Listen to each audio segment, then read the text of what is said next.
తరతరాలు మరువని మహాపురుషుడు ఎన్టీఆర్ పాలిటిక్స్ లోకి ఎంట్రీ ఇవ్వబోతున్న టైం. ఆయనకి పోటీగా అప్పటి కాంగ్రెస్ ప్రభుత్వం ప్రచారం కోసం ఇందిరాగాంధీని తిరుపతికి తీసుకొచ్చారు. తిరుపతి ఎయిర్పోర్ట్ నుంచి ఇందిరా కాన్వాయి సభ ప్రాంగణం వైపు కదిలింది. దారిలో ఓ థియేటర్ వద్ద అన్నగారు శ్రీకృష్ణుడి గెటప్ లో ఉన్న పెద్ద కటౌట్ పెట్టారు ఆయన అభిమానులు. ఆ దిశగా తన కారులో వెళ్తున్న ఇందిరా ఎన్టీఆర్ కటౌట్ ను చూసి చేతులెత్తి నమస్కరించారట.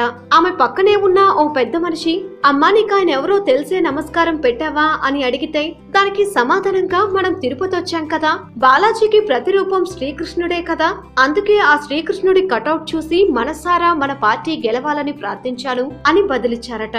దానికి బదులుగా తెలుగునాట మన ప్రత్యర్థిగా బరిలోకి దిగబోతున్న నందమూరి తారక రామారావు ఆయనే అమ్మా అని ఆ పెద్దయిన ఇందిరకు ఆ కటౌట్ ఎన్టీఆర్ ది అని తెలిపారట. వెంటనే కాస్తంత విస్మయానికి గురైన ఇందిరా, ఈసారి మనం ఓడినా మన పార్టీ శ్రేణుల్ని నిరుత్సాహపడొద్దని చెప్పండి అని అన్నారట.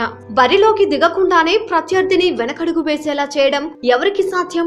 కానీ ఇందిర ఊహించినట్లుగానే జరిగింది. అప్పటి ఎన్నికల్లో నందమూరి వారు స్థాపించిన తెలుగుదేశం పార్టీ భారీ ఆధిక్యంతో గెలిచింది. ఇలాంటి గెలుపులు ఈ విశ్వవిఖ్యాత నట సార్వభౌముని ప్రస్థానంలో కోకొల్లలు. నటునిగా, నాయకునిగా, తండ్రిగా, అన్నిటికంటే అఖిలాంధ్రులకి అన్నగారిగా ఇలా నిజ జీవితంలో కూడా ఎన్నో పాత్రలు పోషించారు ఎన్టీఆర్.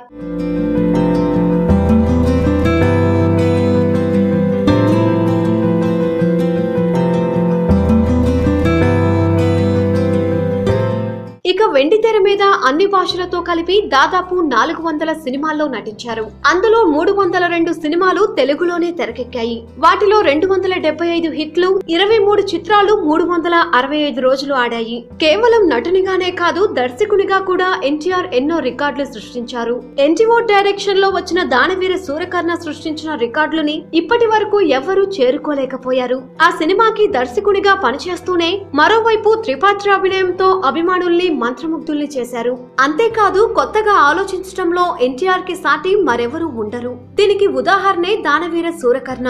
సింపుల్ గా చెప్పాలంటే నందమూరి తారక రామారావు తెలుగు చిత్రసీమకు దొరికిన వజ్రకరూర్ వైఢూర్యం.